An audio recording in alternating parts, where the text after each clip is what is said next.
right, we're gonna start the commentary track now.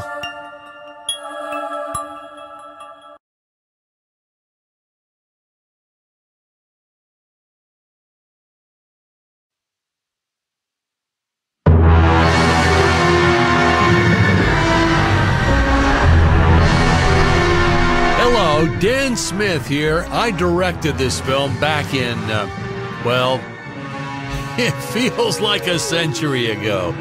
Yeah.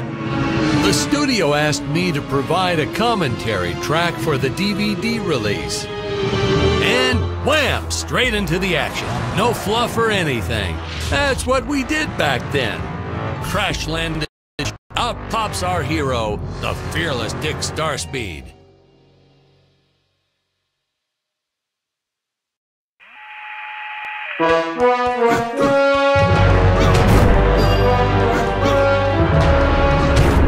The ship's velocity reactor is damaged. I believe that I am stranded on an alien planet. Played, of course, by actor Jonathan Digby. Went on to some minor roles after this. Such a shame. I thought from day one this guy's got leading man written all over his face. Greetings, citizens of Gravoria. I am Dick Starspeed, and I come in peace. Probably shouldn't have had Dick draw his weapon when he was talking about peace. Well, maybe one day we'll go back and CG it into a sandwich or something instead. Ha! Just kidding. And this is what people pay to see. A no-name middle-aged B-list actor duking it out with stuntmen in costumes. Such stunning choreography. And the extras in those robot suits really knew how to take a punch. Oh, literally. I told Jonathan not to hold back. Give it all to him. Kick him in the nuts and bolts. And I know what you're thinking, but don't worry. We handled it responsibly. We made them all sign waivers not to sue for injuries.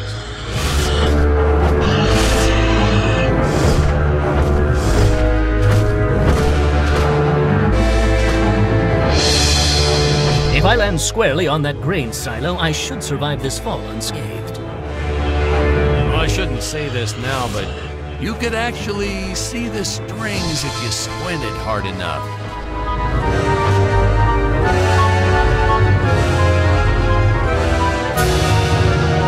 A screenwriting trick from back in the old days. You put a grain silo or some haystacks down and it solves all your gravity-related problems.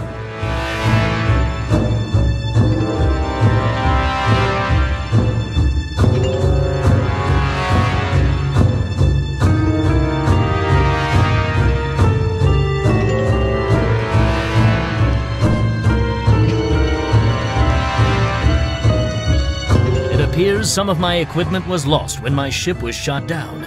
But what luck! This high-tech scanner reports that my ray gun is nearby.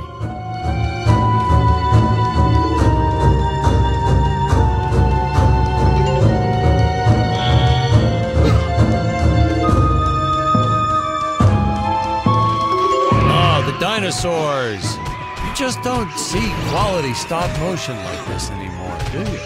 Someone actually sat there and moved them, frame by frame. Today, it'd be done with computers, but where's the artistry in that?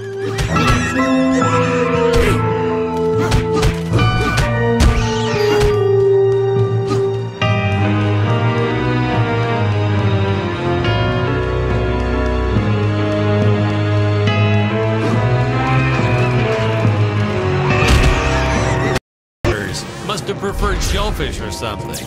Wow, how do they know? That's what I say.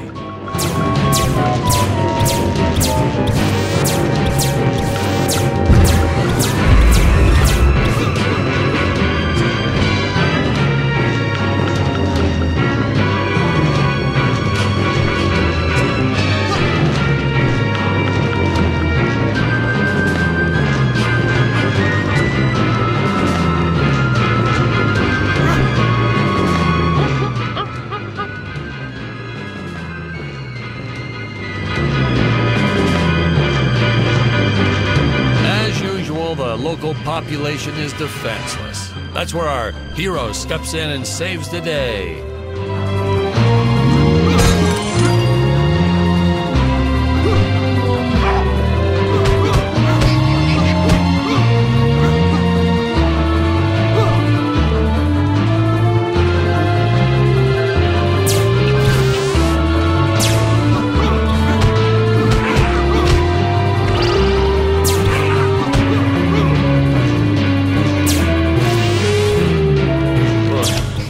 Jonathan threw a lot shooting this film.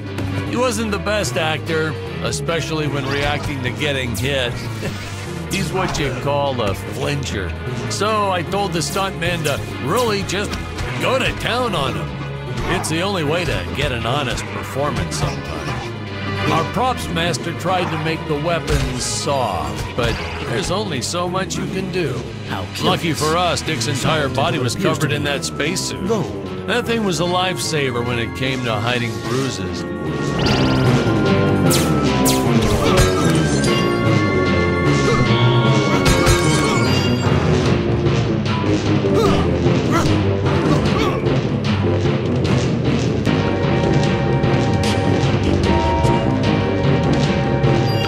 You'll notice the gold disappears when Dick touches it. We had a deleted scene that explained he's actually teleporting it back to his ship. It's funny, no one ever questioned how Dick was able to walk around with an infinite amount of gold on him.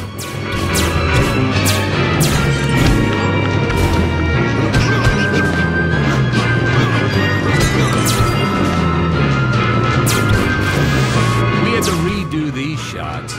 Our first attempt was kind of a disaster.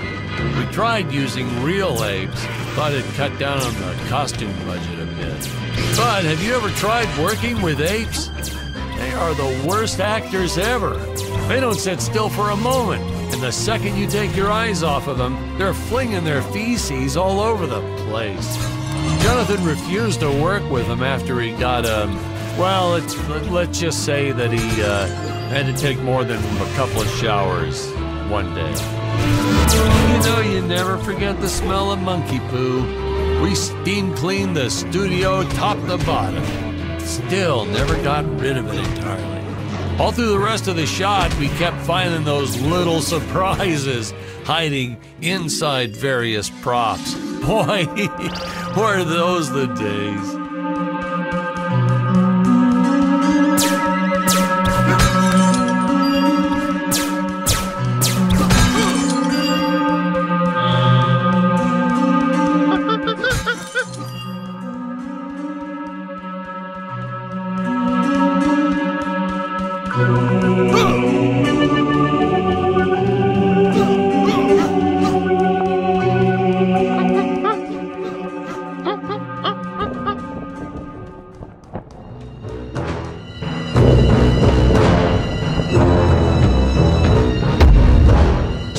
Top-notch stop-motion effects, huh?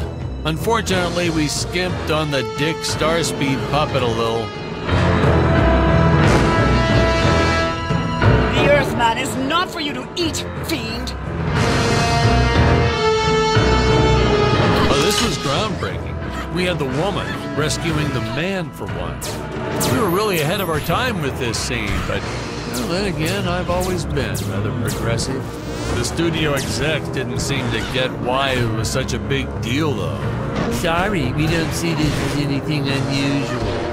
Ha! Of course! It's unusual! A woman would never save the man. It just doesn't happen. Not in the movies, not in real life. I don't know why we didn't get more recognition for this scene. Well, I guess I was just a little too ahead of my time.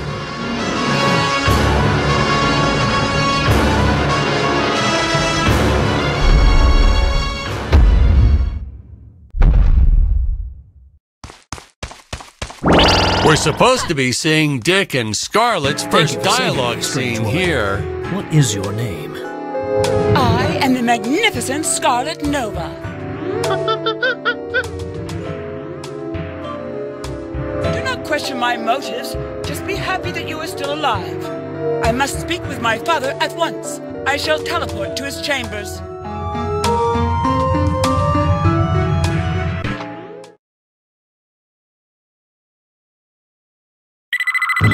Huh? Where is this place? This is not my father's chambers. You have disobeyed me for the final time, Scarlet. Enjoy an eternity in the Tower of Eternal Solitude. For all eternity! The old fool did not notice I am wearing my jetpack.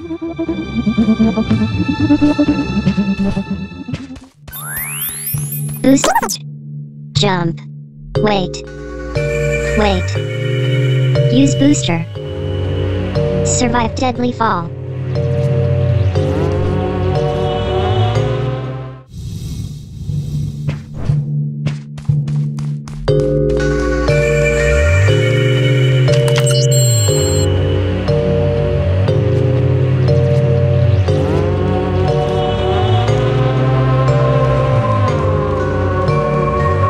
Scarlet didn't quite realize she needed to shoot those energy orbs down below. Keep in mind, Stacy was doing this on a soundstage, okay?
The energy imps. Such a neat effect. We had to paint each movement frame by frame and superimpose it into live footage. We were pulling all-nighters for weeks. Well, when I said we, I meant the artists. I'm pretty much useless if I don't get a solid 10 hours a night. But they were at it forever. They had to redo it all because I accidentally told them red instead of blue the first time. Artists.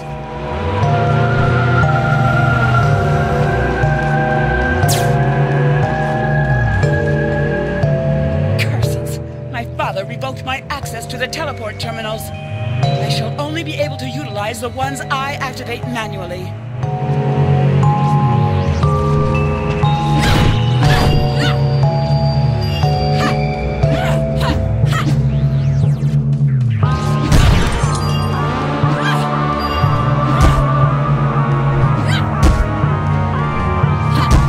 Some of these shots are dragging on longer than I remembered.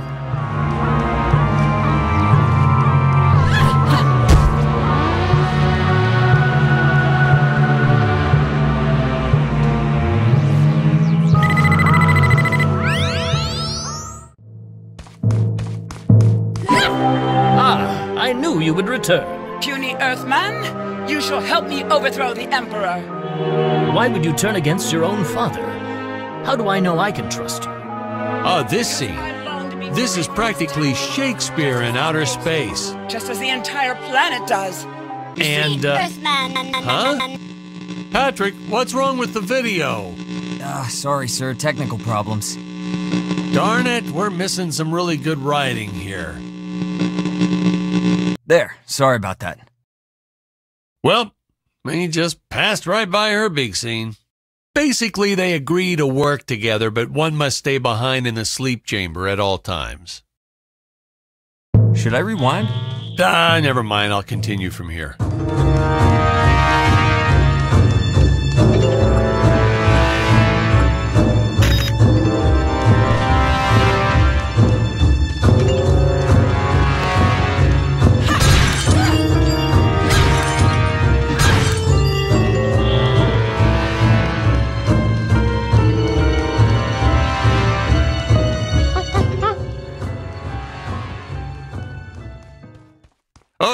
Spoiler alert, our heroes may or may not find a particular tool that will allow them to destroy those rock barriers later on in the film. Right from the start, our budget was a little tight, even by standards back then. To make do, Tony shot a couple scenes in black and white. Originally, he intended to use it for flashbacks, but then I had to break it to him.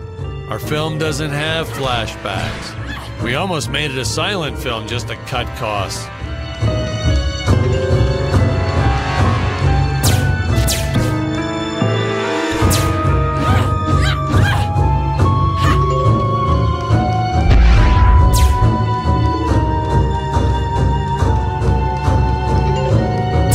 I felt it was an absolute necessity we have a T-Rex in this film, but we got this Serato thing instead. Of course, I went through the whole production thinking it was a T-Rex because, really, who can tell the difference anyway?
It would appear that now is the time for us to climb the Deadly Tower of Monsters.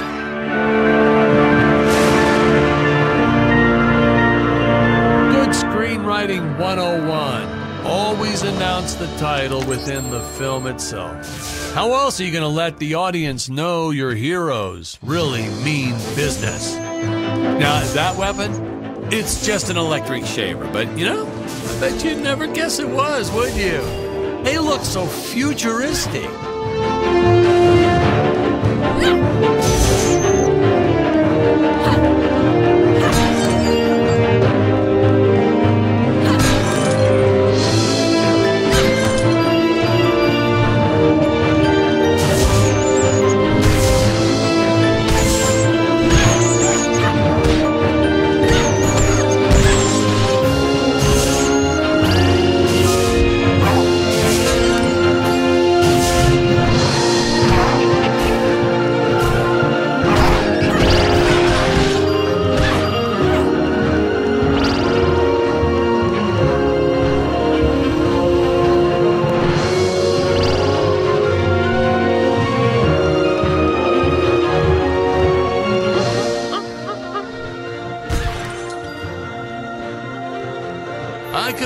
use of that one at some of our meetings with the studio. Oh, you'd like to see records of where our budget went to this month? Sure, let me get that for you right now.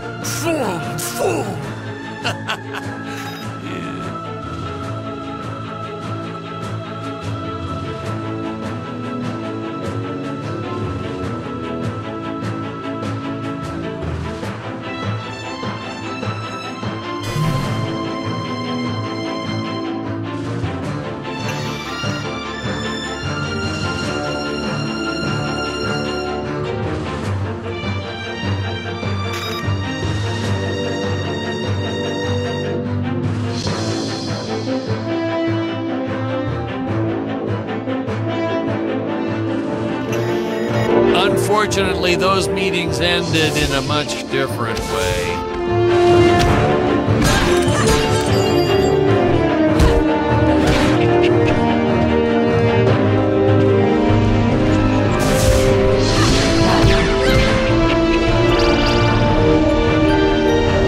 I know a taxidermist who helped us out with these bat creatures for real cheap. He's not good. He's kind of sloppy if you want to know the truth. But that's the best part. A sloppy bat looks scarier. Oh, but you gotta sew up that sphincter. Just trust me on that one.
Team kept assuring me the strings wouldn't be visible in the final cut, but I could see them.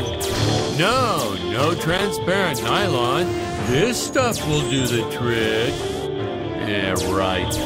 I swear those darn strings is what made my hair go white.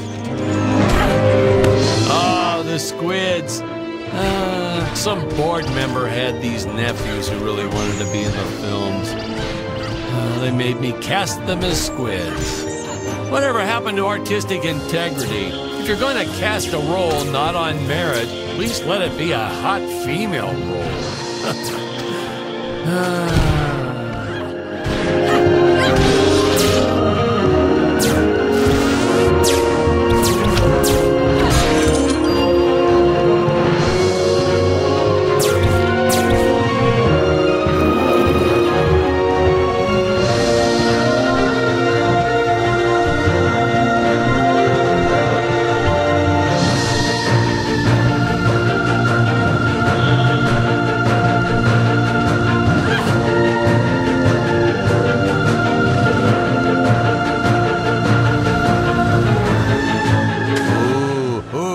Fearless sea monster, always patrolling the shore, eagerly awaiting for his next meal.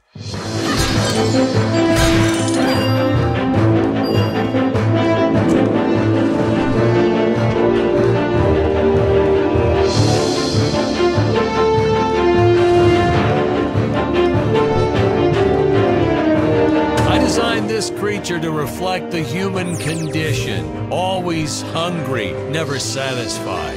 The bottomless pit of the beast's stomach. I don't know, you say stuff like that in interviews and your film always wins awards.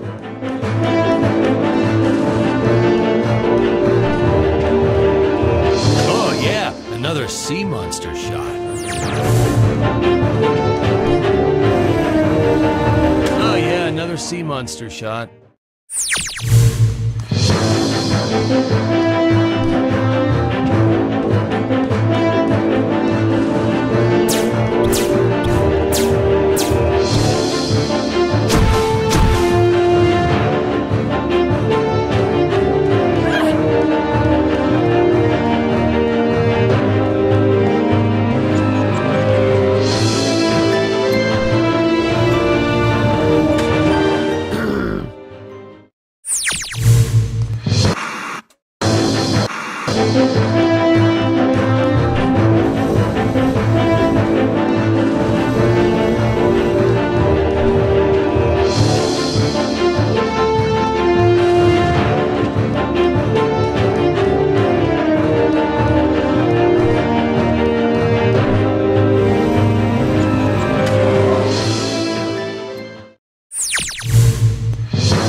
message.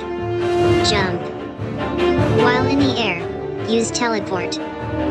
Quickly return to upper floor.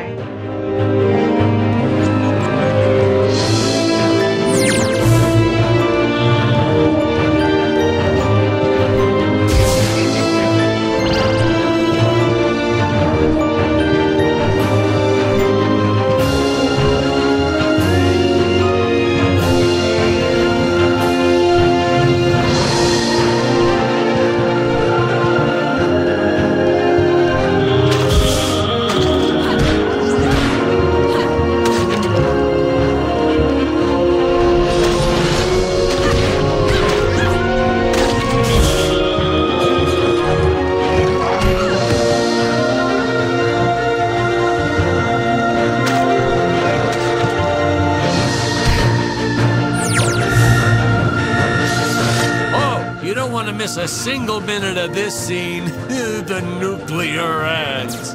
Hey, we need to remind the audience our heroes are climbing a tower, so I needed something that would stick to walls.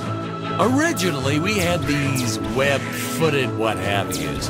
Not very scary. And then I left some cake out in my trailer, and it was crawling with ants in the morning. And that's when it hit me. What is the most obnoxious thing in the world?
Such an elaborate high-tech lock. But hey, if a Gravorian ever traveled to Earth, I'm sure they'd think a lot of our stuff is weird too.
This head belonged to my co-pilot robot.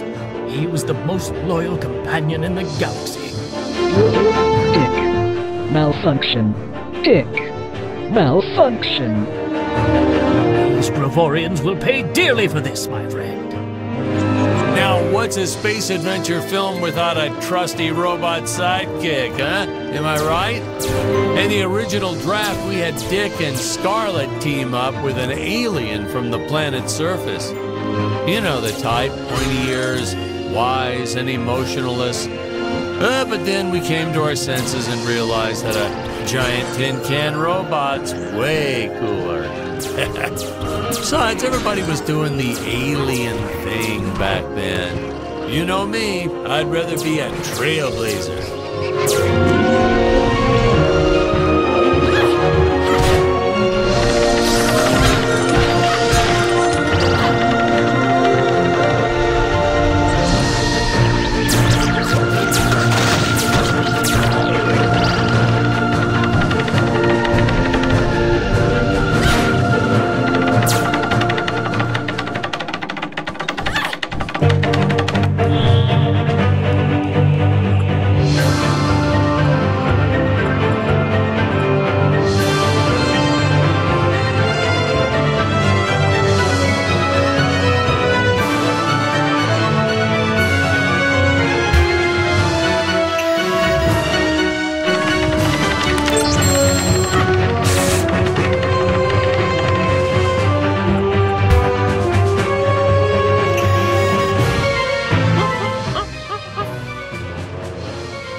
The insurance company made us install those safety guards after our actors fell off the set one too many times. Granted, they kept falling off even with the rails, but thanks to how the contract was laid out, we were no longer liable for their injuries.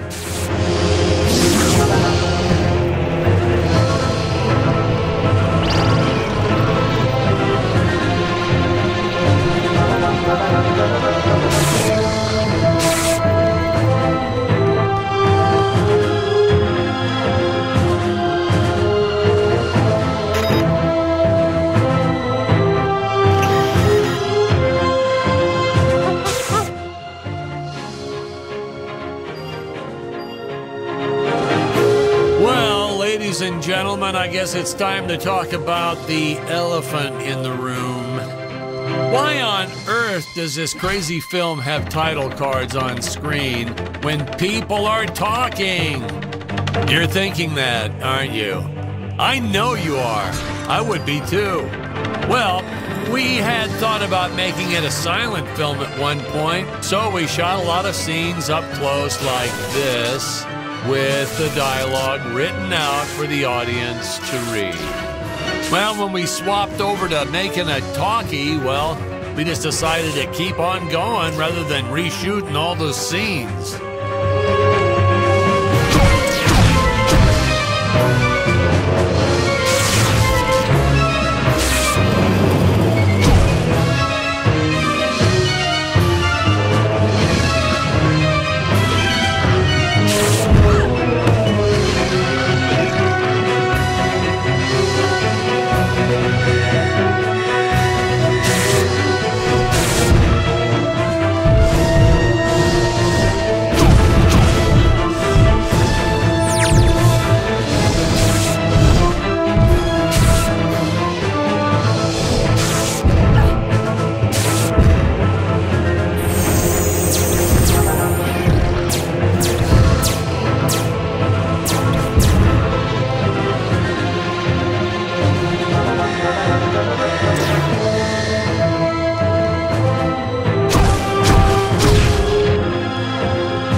best part about being in showbiz. Craft services. It's like never-ending supply of free food all day long. I never had to pay for a single meal. Hey, Patrick, I noticed you guys don't do that here in your studio. You should talk to your boss. Maybe even just a bagel station.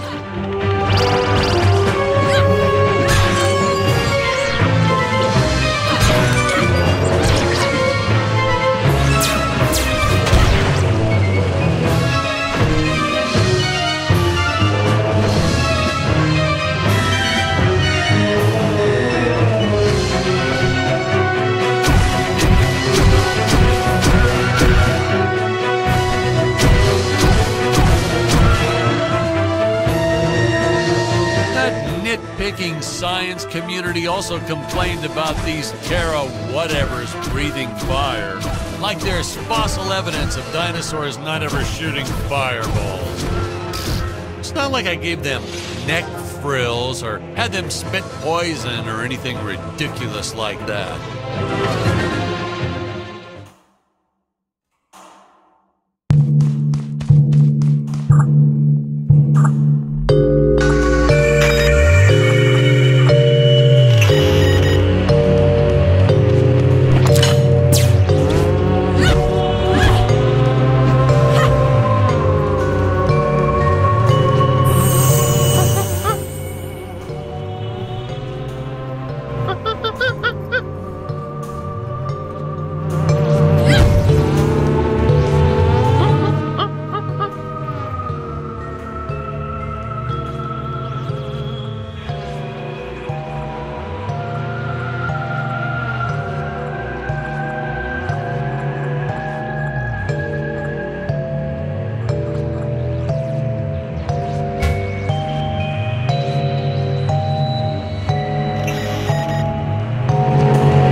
Would have it, the next lot to ours was filming some horror movie set in Transylvania.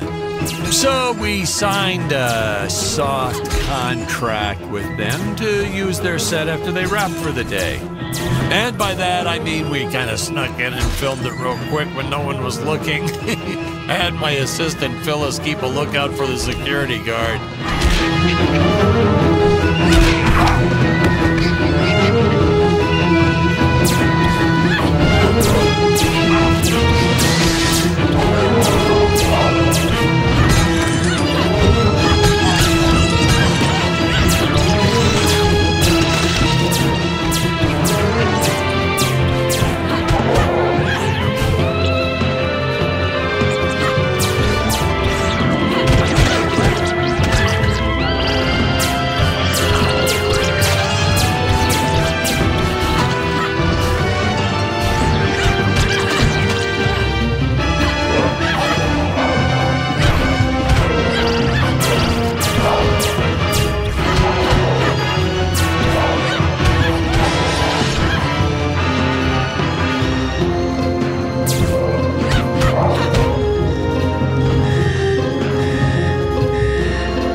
This scene with Scarlett using the landmines, but then I came to my senses and we reshot with Dick.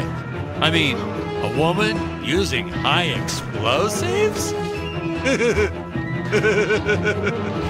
This may be a science fiction, but we have to keep things at least somewhat believable. Hey, most days, the effects team really nailed it. Dinosaurs, saucers, hey, you name it.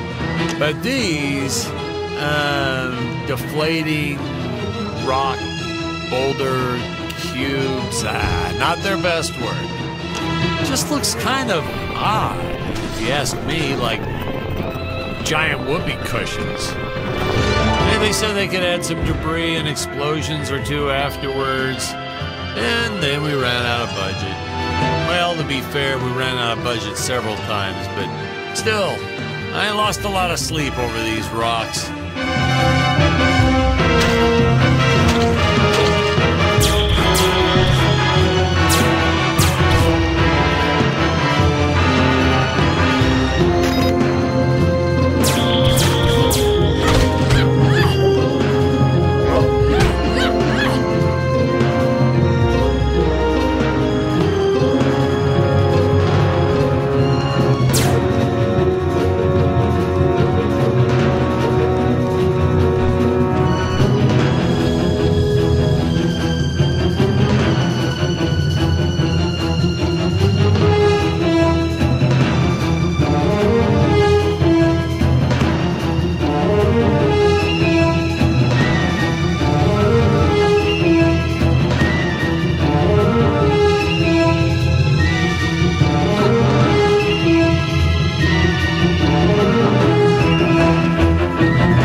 Nothing like an adrenaline boost to get our hero to really start wailing on those monsters.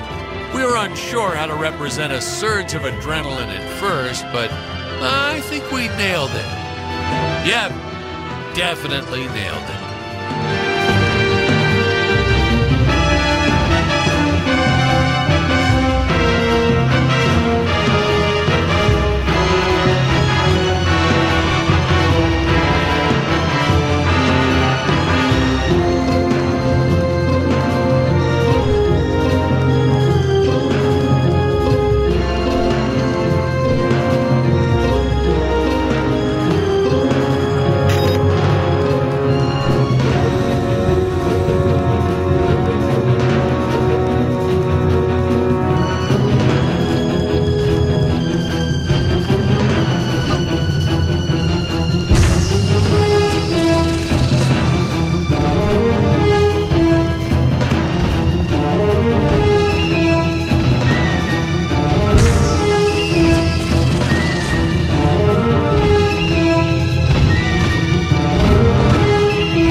This one with regular logs, well, that was disastrous.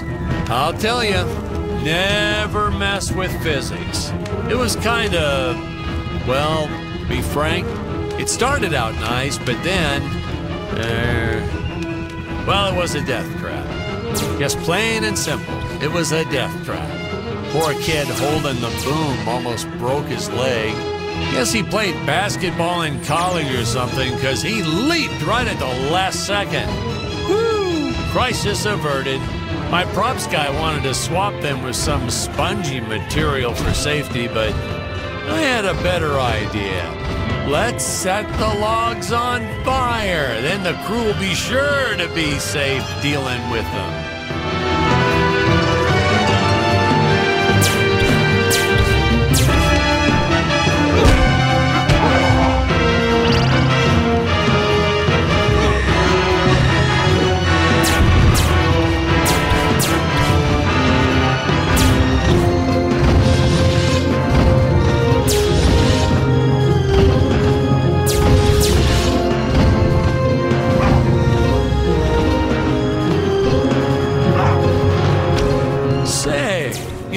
Thinking, with all this jumping and climbing and jumping, wouldn't this make a great video game?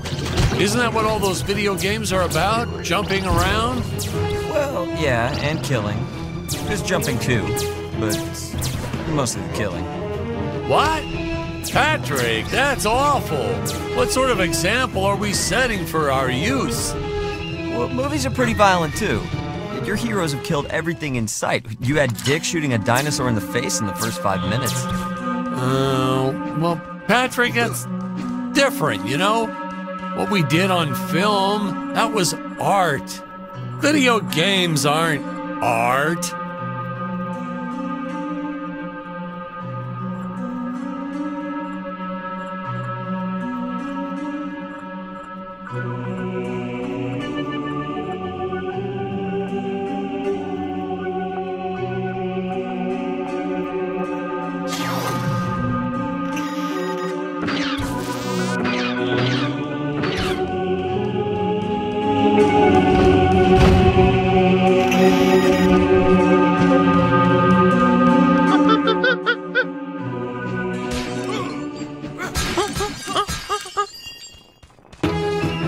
Funny story about the two caged apes in this scene.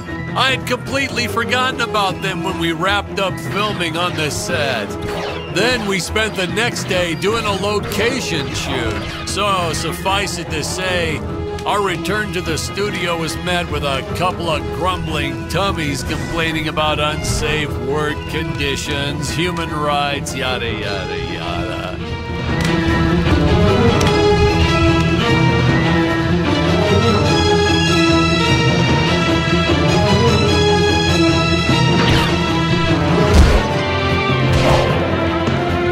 Hey, Patrick, I was thinking we should take a little break and get a bite to eat. You like Chinese? I know a great takeout. Well, we're not scheduled for a break for another few hours. Nonsense. Hey, you have to try the shrimp. It's the absolute best. But, oh, hey, I feel like I should warn you. It gives me horrible gas. But that's okay. We're friends, right? Oh, really, sir. Studio time costs a fortune. Let's just stay on schedule. Good thinking. We can grab a real dinner together and go out for a night on the town, yeah. Two young bachelors on the prowl. Say, where do you youngsters go these days?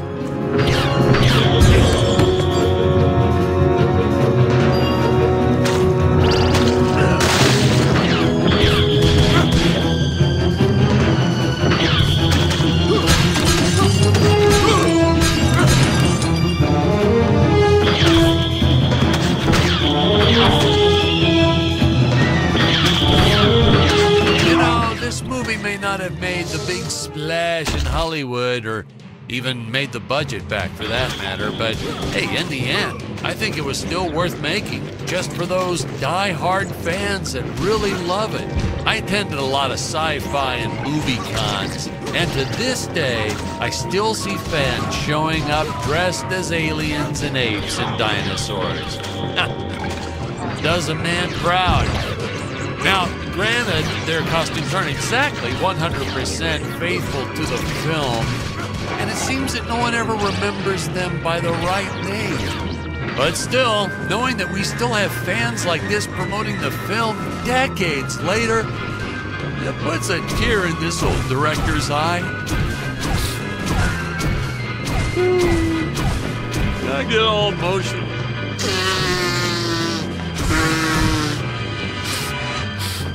Okay.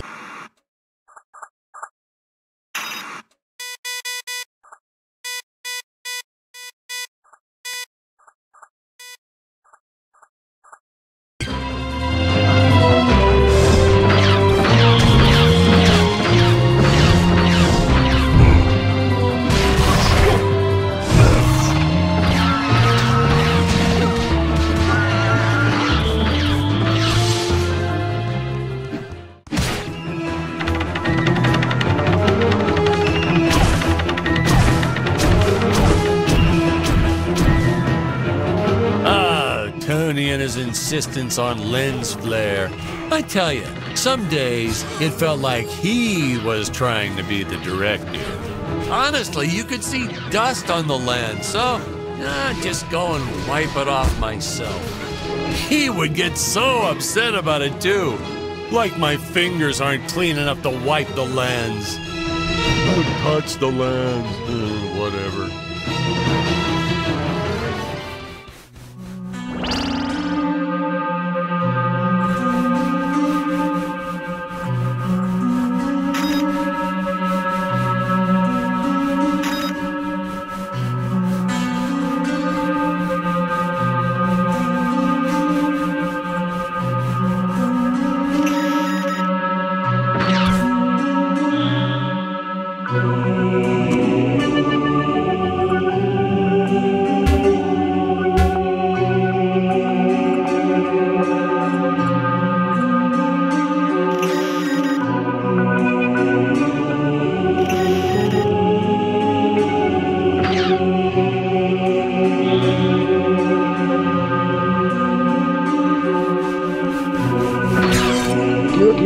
Danger.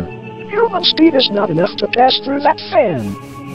Chance of death 100%. Retrieve the time vortex device if you wish to go any further. Searching. Time vortex device detected. Device in dangerous area. Nuclear amps everywhere.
So, do we get any backstory on Dick? Why'd he travel to Gravoria in the first place? Did he do any research before landing there? Did he have a specific mission in that region of space? Patrick, if you keep getting bogged down by the details, how will you ever learn to just sit back and appreciate the work of art for what it is? Production tip, ladies and gentlemen. No matter how sunny it is, don't store your papier-mâché props outdoors. They will get rained on. It's What the in the law in this cosmos? town. Like It's my Occam's co-pilot's razor body. or Stockholm I- syndrome or I believe that I can I repair forget it. what it's called. Oh no! I am trapped!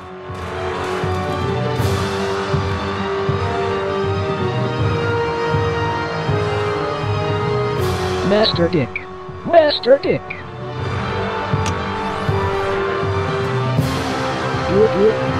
Functions restored. Threat detected. Must eliminate. Fun fact, we actually had an actor inside the robot suit moving him around.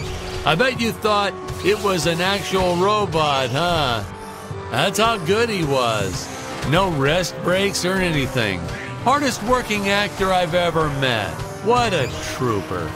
It was a shame we couldn't afford to pay him. And of course, since he wasn't on the payroll, I couldn't officially add him to the credits. But still, what a trooper.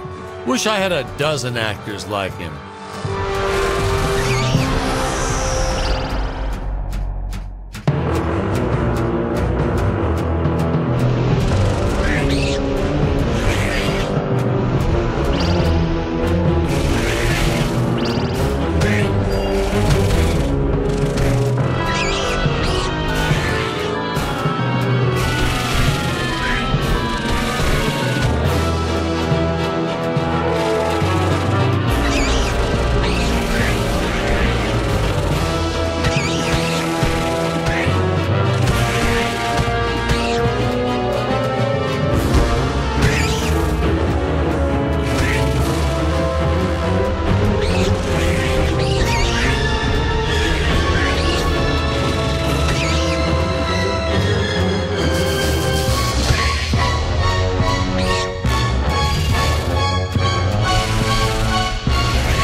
Dangerous radiation detected.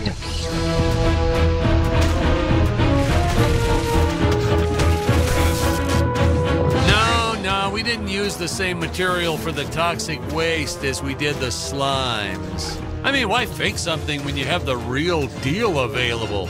We found a place where people were just dumping the stuff away for free. I was hoping the crew members handling it might get some cool superpowers from it, but no, nothing like that.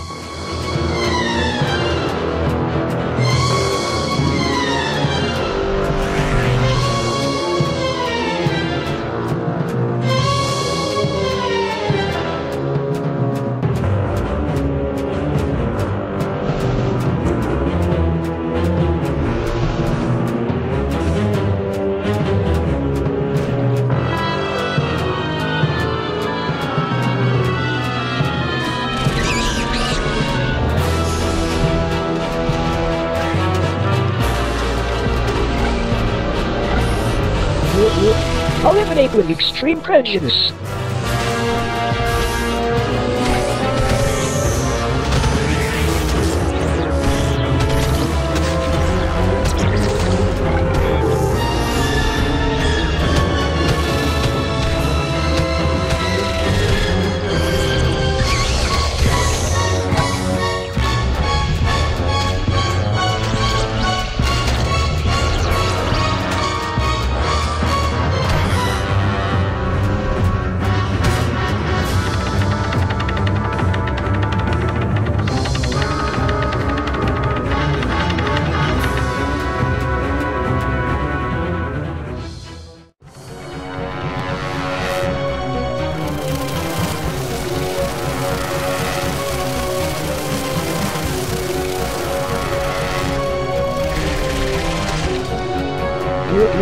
I will strike down upon thee with great vengeance and furious anger.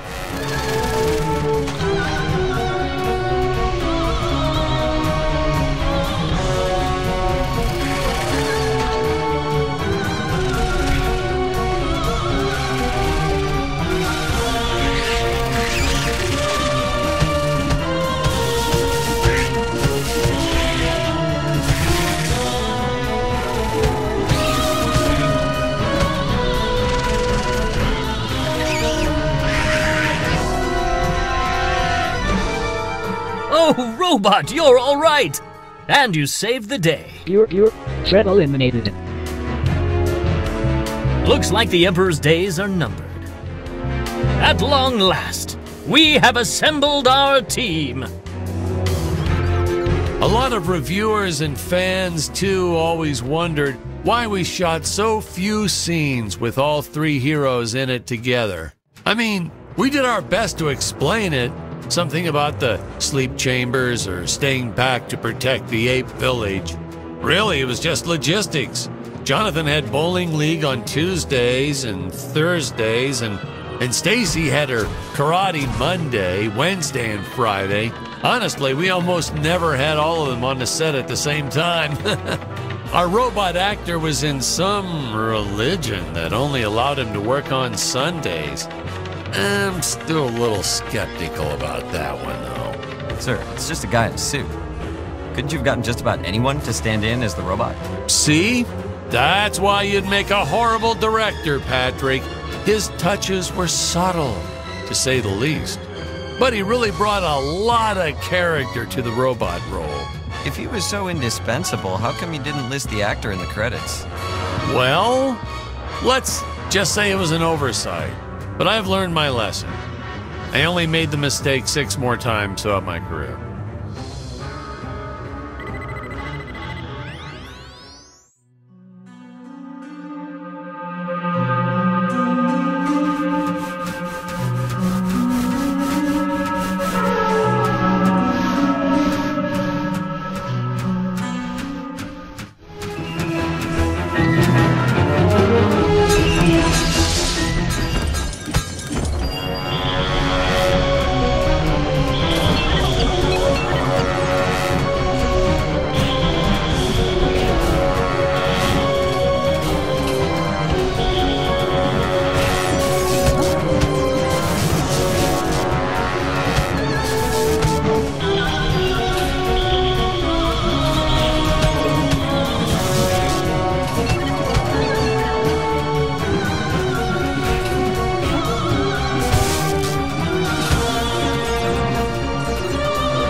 rickety old things, the higher up they went, the more they sounded like they were gonna fall apart.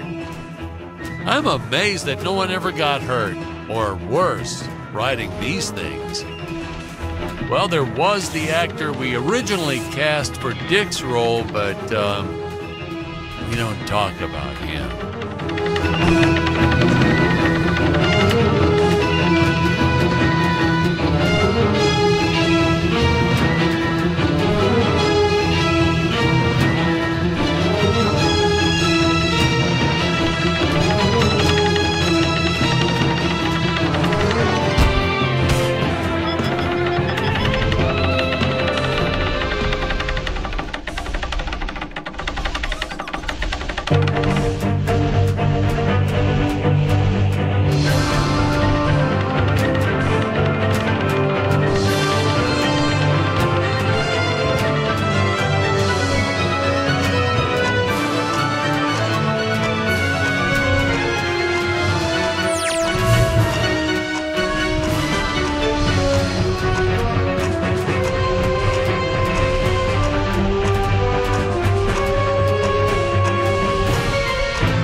Start to get a sense of how high up our heroes have been climbing here. Reminds me of how the crew always used to comment on how high everyone was.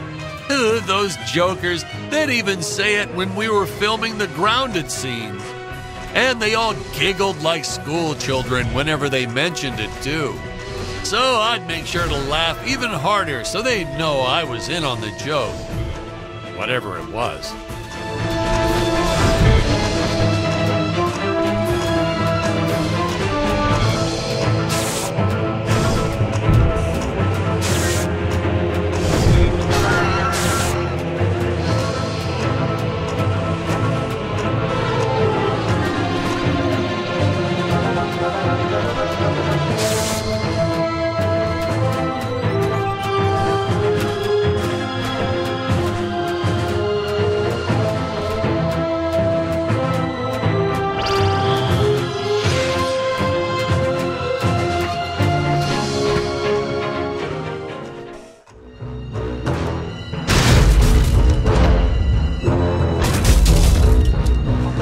Fight this beast here. I must make for higher ground.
Built sets back then.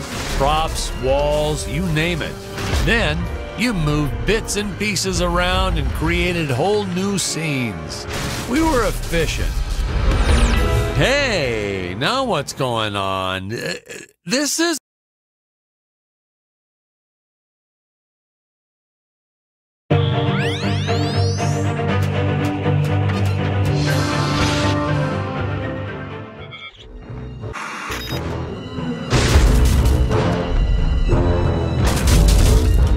I cannot fight this beast here. I must make for higher ground.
actually built sets back then.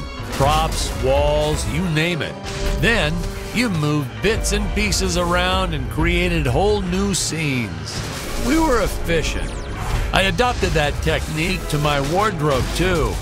If you mixed and matched sufficiently, you could get by for years on only a handful of shirts and underwear.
Patrick, you got the wrong footage again. That character's not supposed to die in this scene. Sorry about that. Hold on, let me find the right one. The composition on that last shot was so perfect, too. Shame we couldn't use that one.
I can never get enough of these free-falling shots. Something so invigorating and freeing about them. Like sticking your head out of the sunroof while driving on the freeway.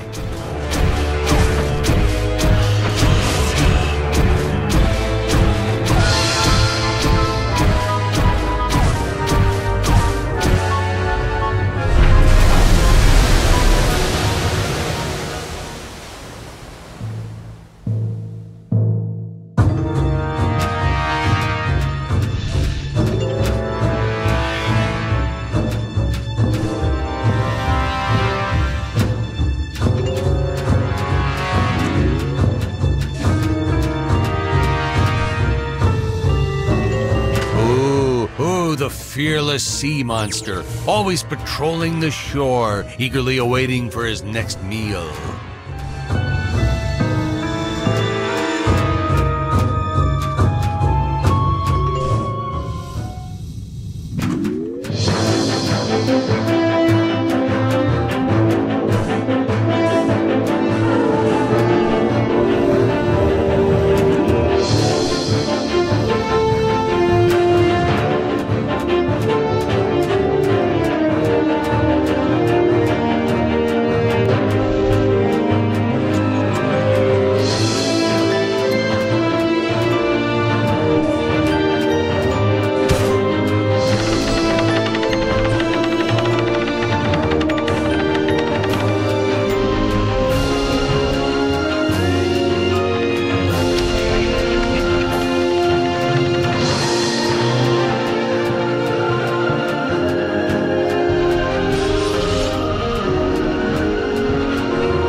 I hear modern science fiction directors sometimes put the lens flare in on purpose.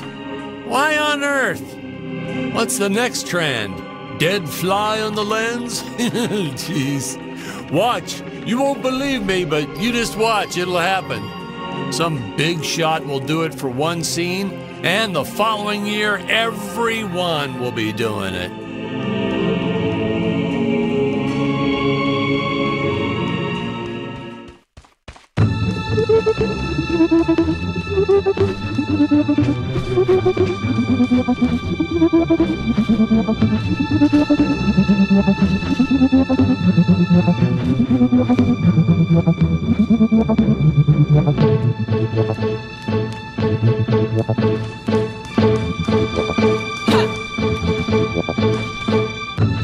Dr. Peculiar!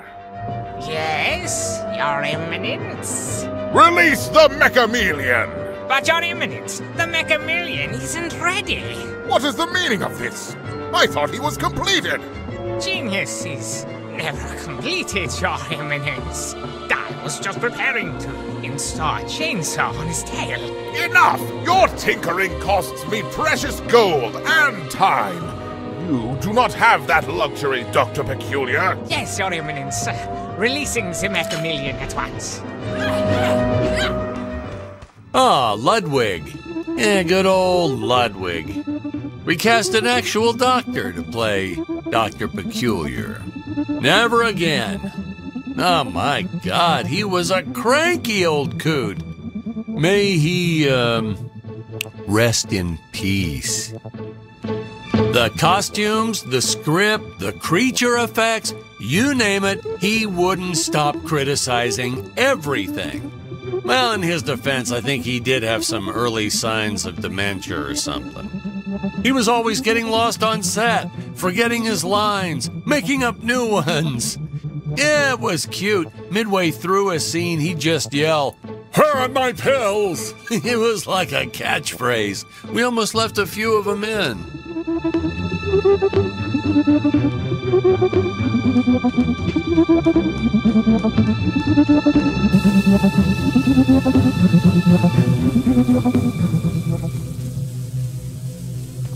I have to say that the incredible job the animators did with the King Gorilla can only be outdone by their work in the Mechamelion. I'll leave further comments for later in the film, but this was truly an epic creation.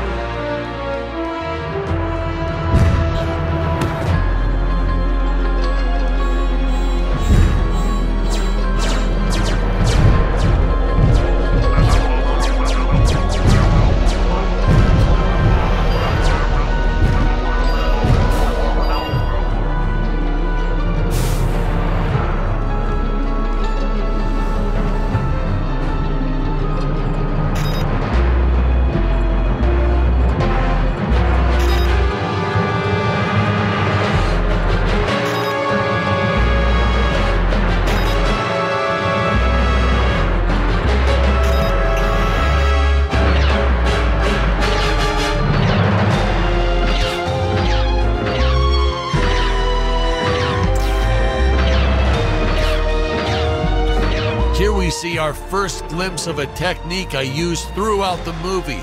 Want to make a big scary monster look even more menacing? Put it in a dome. Monster doesn't look scary enough already? Put it in a dome.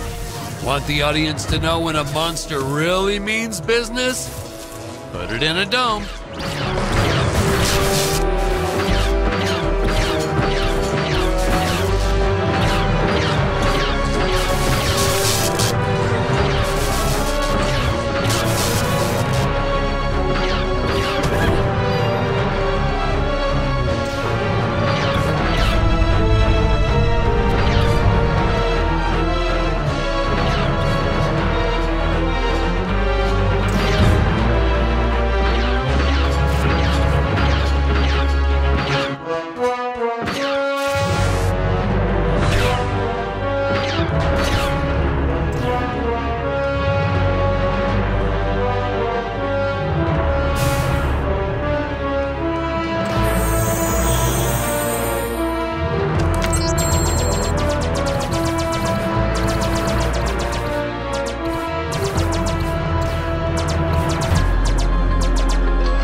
Oh no, another fake scene.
Mini saucers. Oh, these guys were just adorable.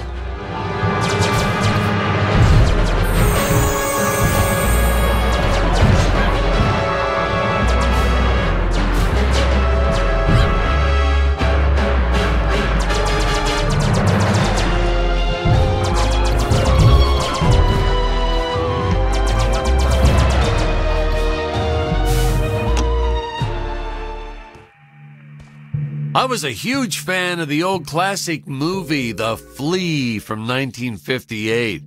So I created this monster as sort of an homage, in respect to that film. I have the darndest time with that word homage.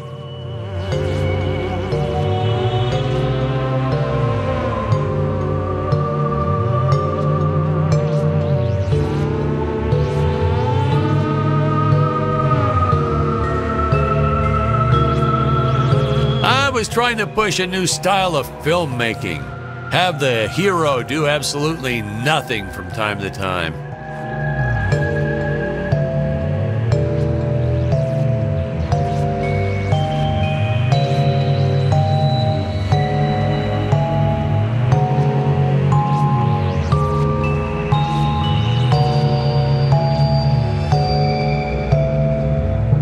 These nice still shots are great, aren't they? Just hold still, leave the camera way back like that, admire the music and the set pieces.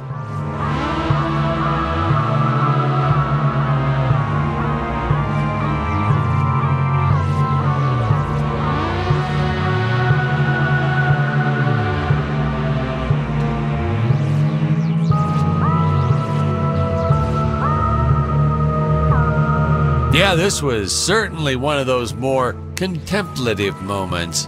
Our actors really like that whole method acting thing.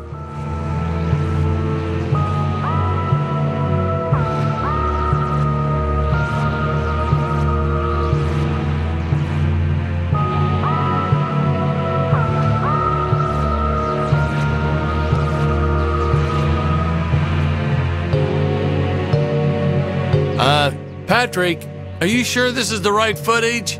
It isn't looping, is it?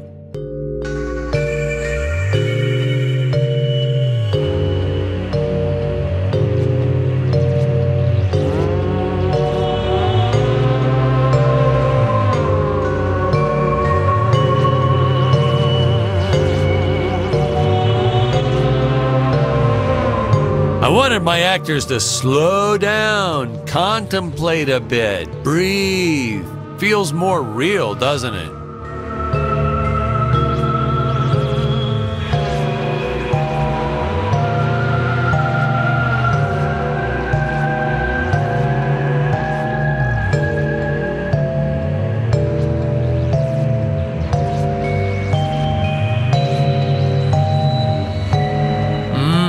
Yes. A very artistic scene.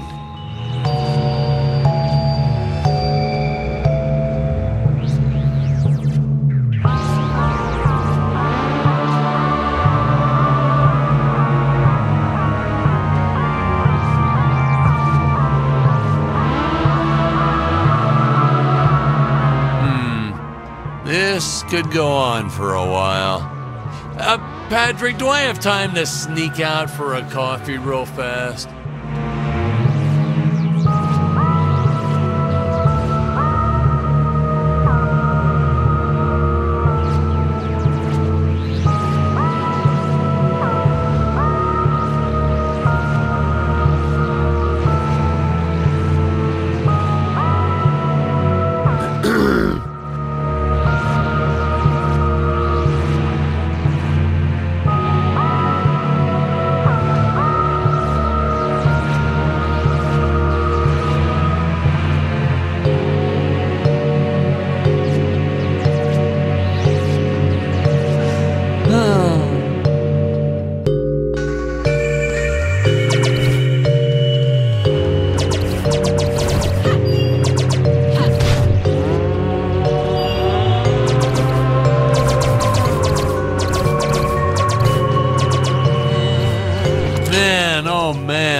We probably should have invested in some training courses so the actors knew how to properly handle it, but instead we just let them flail it around wildly.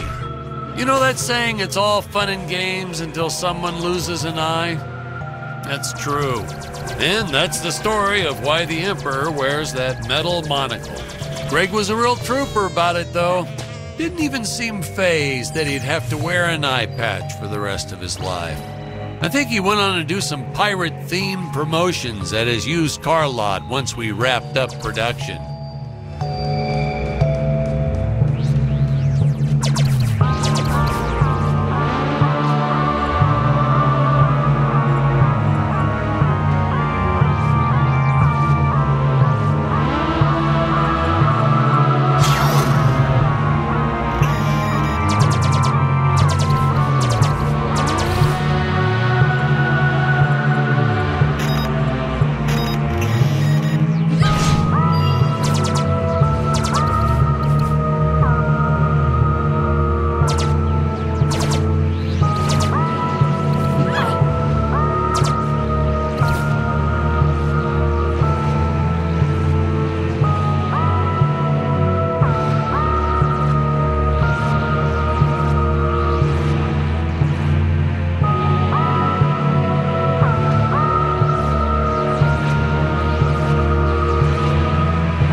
My Mechameleon!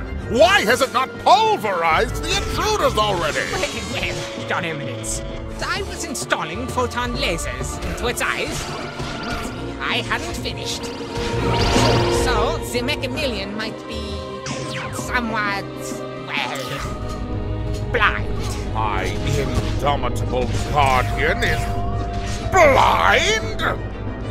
I do not tolerate failure, Doctor.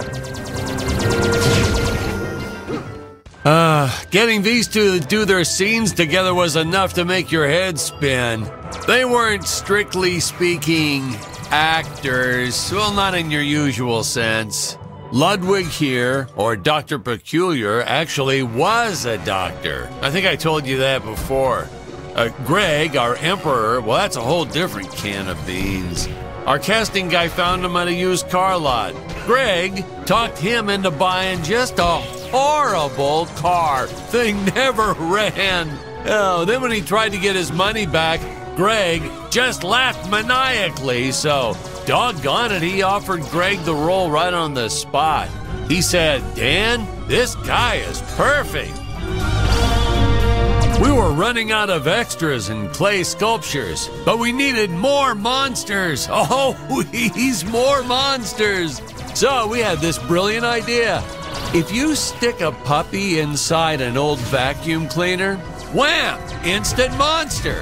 Throw in a string of Christmas lights and it's camera ready in 5 minutes. And that had to be some kind of world record or something. Fun fact, boys and girls, cinematographers don't like it when you use their dog without asking permission. Whoa, my bad. Don't worry, I have the right clip now.